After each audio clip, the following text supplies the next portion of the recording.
Five Nights at Freddy's is rich with lore, compelling characters, and the violent death of several of those characters. And with every new game comes more of all of that, Secret of the Mimic being no exception. It's filled to the brim with new information, some of it a little confusing.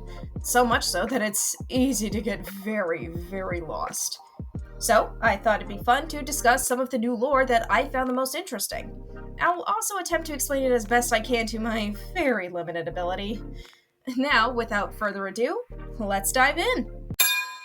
The Fazbear project seemed to confuse a lot of people. I can't tell how many times I've come across the conclusion of, William stole Edwin's work! The OG gang belonged to Edwin! I don't think this is the case. I think the characters do belong to Fazbear Entertainment, with Edwin simply being in charge of building them. It's like commissioning an artist to draw your character for you. The drawing itself belongs to the artist, but the character still belongs to you. That's what's going on with Edwin here. Fazbear Entertainment still owns the characters and the rights to said characters. Edwin was simply the one they hired to help build all the animatronics. This is evidenced by the recording of Edwin talking about how the plans for the Fazbear project changed again. If he truly did own the characters, he could have simply canceled the project, claiming that Fazbear Entertainment was in violation of the contract they had with him. But what about Foxy, Roxy, and Monty? Foxy and Roxy appear to be Fiona's characters, and Monty seems to belong to an unnamed third company. I'll get to those three in a minute.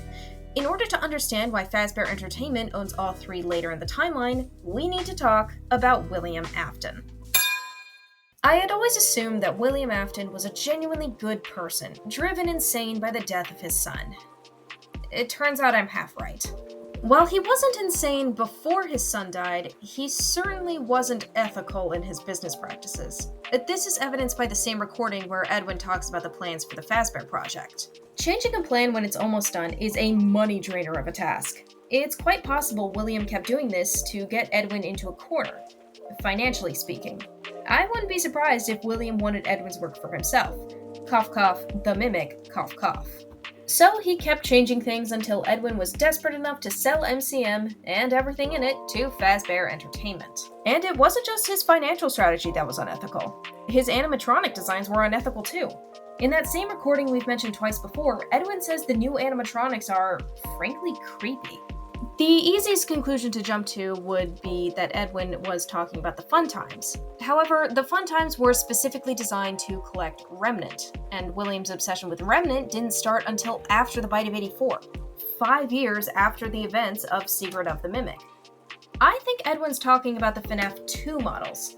In the prototype pizzeria, the only animatronic not to be in its FNAF 1 state is Bonnie, more closely resembling his withered appearance, just with a face.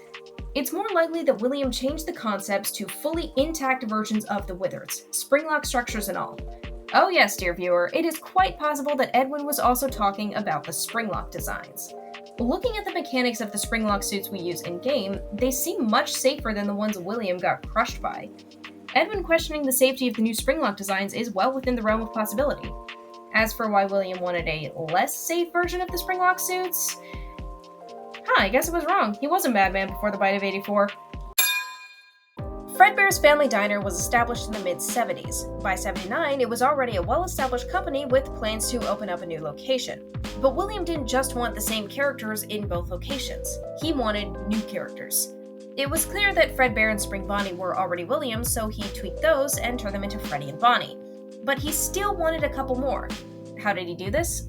Well, the answer that makes the most sense to me is that Fazbear Entertainment bought out a few failing companies. The first of these failing companies would be the Nameless company that owned Jug Band Monty and Jug Band Hippo. Then came Chica's Party World.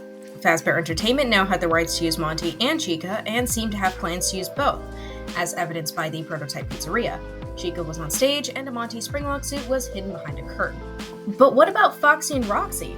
Both were originally puppets designed by Fiona. We know this thanks to the home movies we find scattered around the Murray house. In the recording mentioned numerous times before, Edwin says that Fiona's designs were already perfect.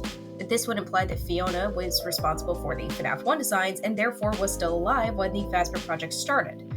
Going off this, I think it's safe to assume that William asked if he could use Foxy for his new location. Fiona agreed as long as she could design the animatronics and Foxy would remain a pirate. Once Fiona died, her characters went to Edwin, who eventually sold them off to Fazbear Entertainment to pay off his debts. That answers the Foxy question, but Roxy is still up in the air. Well, here's what makes the most sense to me. Deadeye Roxy came first as part of Fall Fest. Fiona then made a puppet version that was a pirate for both David and Edwin's demonstration theater. Deadeye Roxy belonged to Fall Fest, Pirate Roxy belonged to MCM. There is a cardboard cutout present in the game of Deadeye Roxy, implying that Fall Fest did business with MCM. A Fazbear entertainment worker most likely found it after the events of the game, and the company kept her in its back pocket. But this actually explains a couple of things about Roxy and Security Breach, mainly the decor of Roxy Raceway and her everybody loves me personality. She was originally a cowgirl, hence the western desert vibe of her attraction in the Pizzaplex. The description of the Deadeye Roxy rodeo hat found near the beginning of the game says everybody loves Roxy. Since we don't exactly have a concrete date as to when Security Breach takes place, it's hard to know if the people who worked on her knew about her old version from first-hand experience, or merely stories and company records. I'm going to assume it was, for the most part, company records. The technicians working on her knew she was loved by everyone, but didn't stop to consider why. They ended up with an animatronic whose entire personality can be summed up as follows. I'm told everyone loves me, which means everyone has to love me. If they don't, then what am I? Honestly, that's some really good storytelling. Bravo, Steelwolf, bravo! The last thing I wanted to talk about is Bub. Bub seems to be an original animatronic, having no previous counterparts. In terms of past games, the closest I could find was Bubba. But he's a giant bear animatronic from FNAF World. Yeah, I don't think Bubba is very relevant here. So then, what's Bub's story? Well, I think she was originally meant to be part of the Fredbear gang along with Monty. Take a look at the Springlock suits we find down at the prototype pizzeria. There's Fredbear, Spring Bonnie, Monty, and Bub. Why would those be the characters chosen unless them being together had some sort of significance? Here's what I think is going on here. The Fazbear project was originally Monty and Bub being added to Fredbear's family diner. It was then changed to instead redesign Fredbear and Spring Bonnie, as evidenced by their suits. You can see that they were noticeably less finished than Monty and Bub's. The project was again changed to focus on a new location before changing one last time to redesign Freddy, Chica, and Foxy. A pretty simple explanation. Williams' attempts to ruin Edwin financially left Bub in the dust. Please, Steelwool, bring her back in the next game. I am begging you. I want more Bub! And that brings us to the end. I know everything I talked about had to do with the prototype pizzeria in some way, but that was where the most interesting things were. At least for me. There are definitely more parts of this game that I found interesting that I would love to talk about, but I think I'll leave it here for now. If I got anything wrong or you have some alternative theories, please let me know in the comments, and feel free to let me know what you found most interesting. Who knows, maybe I'll make a video on that. Thank you so much for sticking around to the end of the video. Please like, comment, and subscribe. I'd really appreciate it. Chaos, out.